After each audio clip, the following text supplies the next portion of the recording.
Hey, salut tout le monde, c'est Ivan Veik, j'espère que vous allez bien. On se retrouve aujourd'hui pour une petite vidéo sur les différents fruits du démon. Mais pour commencer, qu'est-ce donc un fruit du démon?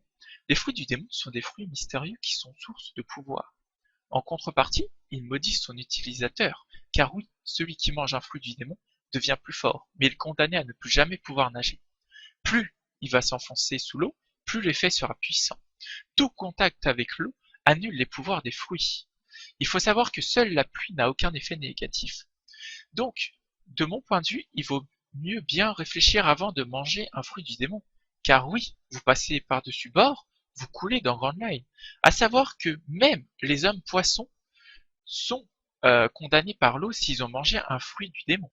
Cependant, il existe une pierre sous-marine nommée granit marin qui est extraite par les forces de la marine et qui aurait le pouvoir d'annuler les effets des fruits du démon.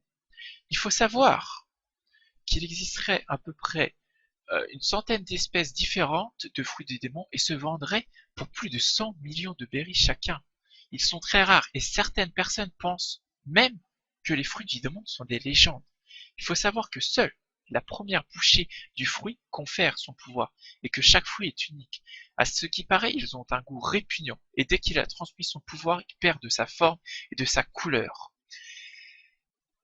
Il est dit que le secret de la puissance des fruits du démon serait caché quelque part sur Grand Line.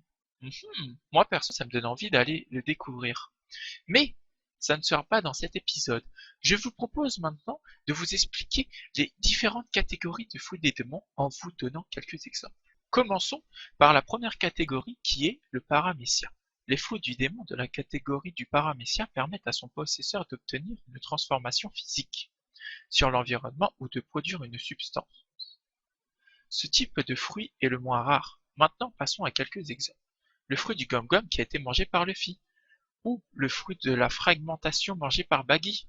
J'aurais pu citer celui des éclosions de Nico Robin, du Kilo de Miss Valentine, ou bien celui du glouton de Wapol, et plein d'autres encore. Voici la seconde catégorie qui est le zoan. Ils permettent à leurs possesseurs de prendre une forme animale ou hybride. Il existe certaines sous-catégories. Le carnivore, les animaux de type carnivore, les anciens, les espèces disparues, les mythiques, les créatures mythologiques et légendaires. Passons maintenant à quelques exemples si vous le voulez bien. Fruit de limain mangé par Chopper, fruit du volatile version faucon mangé par Pell, il y a aussi celui du canidé version chacal mangé par Chaka, et du fouisseur mangé par Miss Merry Christmas et plein d'autres, que je ne pourrais pas tous les citer sinon la vidéo serait beaucoup trop longue.